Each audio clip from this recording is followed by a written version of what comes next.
Back, boxing fans. We are out in Taiwan enjoying our long dragon boat weekend, right, Lily? Yes. And I just saw that ESPN obviously had their big fight card today. Unfortunately, I wasn't able to go live. Sorry, everyone, but you know, these things happen. We have life and we move on. And overall, the card turned out exactly the way most people expected it to, right? All the fighters that were heavily recruited and are being pushed by Top Rank all won and all moved forward in their careers. Some guys had good performances, other guys had mediocre performances, but that's part of development. So you don't overreact, you don't think too much about it. It is what it is. You throw guys in with different stylistic matchups. They're going to struggle against some guys because the style matchup doesn't really benefit them. Then you throw them with other fighters where the complete opposite happens. Then they totally benefit stylistically and look fantastic. As far as the top two fights, Shushu Carrington did exactly what we thought he was going to do. He was scheduled to fight a higher ranked opponent, but unfortunately that guy pulled out. I'm not sure the reason why. He wasn't a hard puncher, so you can understand, like in my breakdown, why you're putting him in with a good fighter, but not a dangerous fighter. Today, the replacement opponent looks like he had power, but when you look at his resume, you realize very quickly that no, he doesn't have real legitimate power because he hasn't fought anyone that's even a top 50 fighter. Shushu did exactly what we thought he was going to do. Shushu is an up-and-coming, great young American fighter, and obviously another one of these highly acclaimed amateur fighters that Top Rank has signed and is currently building. So congratulations for them. They look like they have a good one in Shushu. Definitely a guy that's very versatile. Looks like he'd easily jump through multiple weight divisions. But at this point, all the talk about him and Inui and anything else, people need to stop the race baiting and focus on reality. Inui was there, so that's only going to encourage some of these people to build up that whole narrative. But the truth is, at this point, Shushu Carrington is an afterthought for a fighter like Inui. Inui's a pound-for-pound top fighter. He's a 4-weight world champion. He's a 2-weight undisputed champion. If he moves up to 126, he's going to be chasing historical legacy to become one of very few fighters to become a 5-weight world champion. If Shushu wants to get in on that act and be a part of it, or potentially be the guy that stops that train from rolling, then he's going to have to win a title at 126. So let's wait and see for him to actually do that, to do what Raymond Ford and others have done, go win a title, and then the conversation becomes relevant. But at this point, stop. It's not relevant. It doesn't mean anything. Nobody cares. The only people pushing this narrative are Inui haters and people trying to find an excuse to hate on the monster. And this has nothing to do with Shushu. Shushu's doing exactly what he should do, and he looks great in the process. So let's see what he does moving forward. I have high expectations for him. He's a very mature, down-to-earth kid. He's 27, so it's not like he's that young, as the fighter we're going to talk about next is.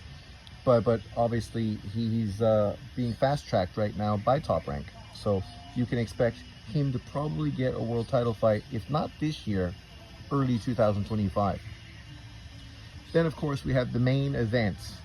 Future Puerto Rican legend or future Puerto Rican flop, right? A lot of this pressure comes from, of course, the Puerto Rican fan base.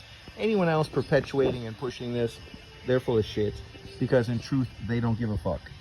When Shakur Stevenson tried to align himself with Puerto Rico, people literally criticized him and ripped him for trying to attach himself to the Puerto Rican fan base. But as far as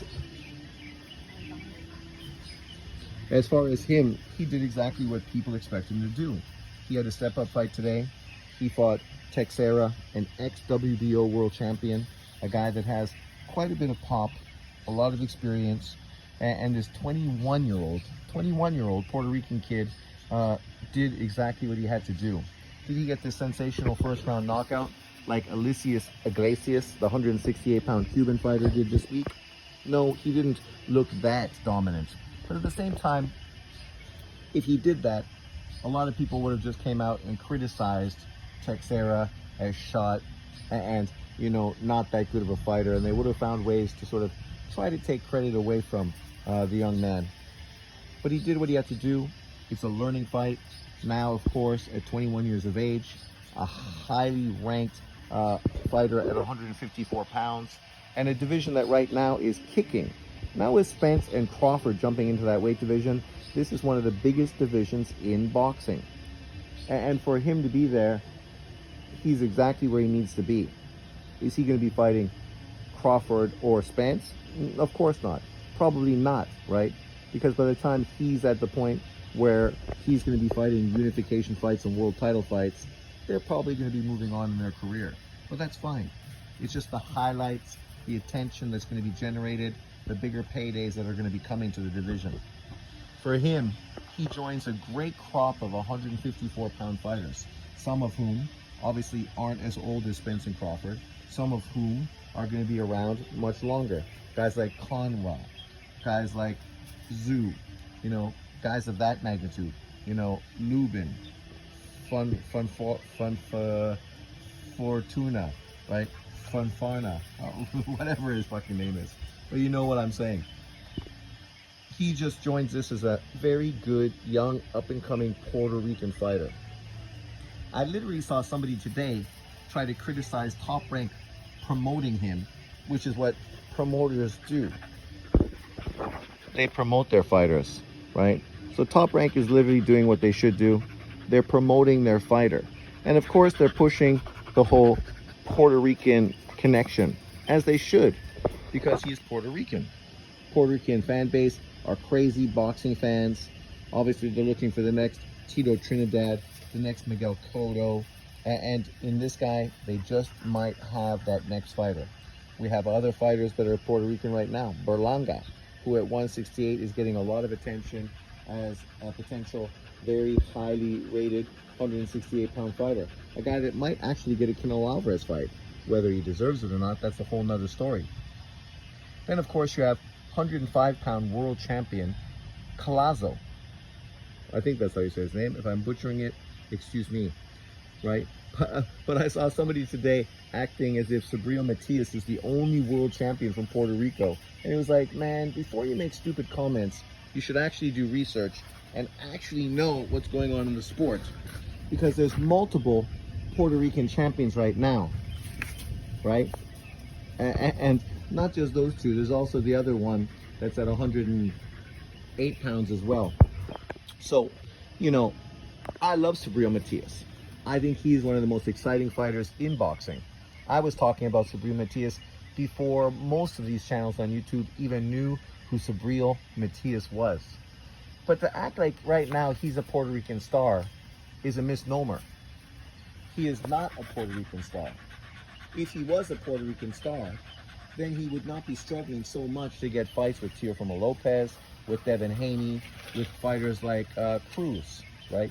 He would easily be able to get those fights because he was a star and they know that his name generated money. But at this point, he's a dangerous fighter whose name doesn't generate that much money right now. And trying to make this into a race thing and acting like Top Rank should be talking about him. Why would Top Rank be discussing a fighter from a completely different promotional company? They're trying to promote their fighters, right? And by promoting their fighters, it means talking about their fighters and hyping them up. The same way the PBC does to their fighters. We saw this with Errol Spence. We saw it with Tank Davis. We see this all the time when the PBC promotes their fighters. They hype up their fighters. They would make pound-for-pound lists and avoid top fighters from other promotional companies.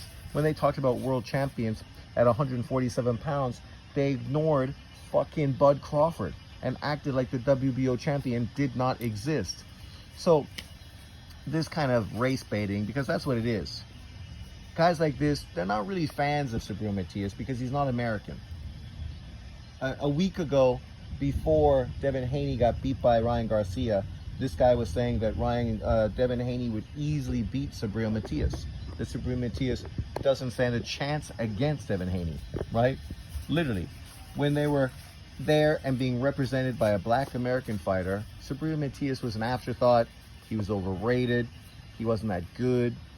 And now, of course, that Devin Haney was exposed, had his ass beat, they want to use the skin color of Subriel Matias to somehow deflect away from a very good victory from a 21-year-old top-ranked fighter at 154 pounds, and somehow try to take the shine away from him, and then deflect it to this guy, and then talk about why he's not getting this respect. It's because he's dark, right? Yeah, Tito Trinidad was dark, and Tito Trinidad was a superstar, far more so than Miguel Cotto, who was not dark, right? So when you try to push this whole racial fucking agenda, it just ends up blowing up in your face, making you look ridiculous and stupid.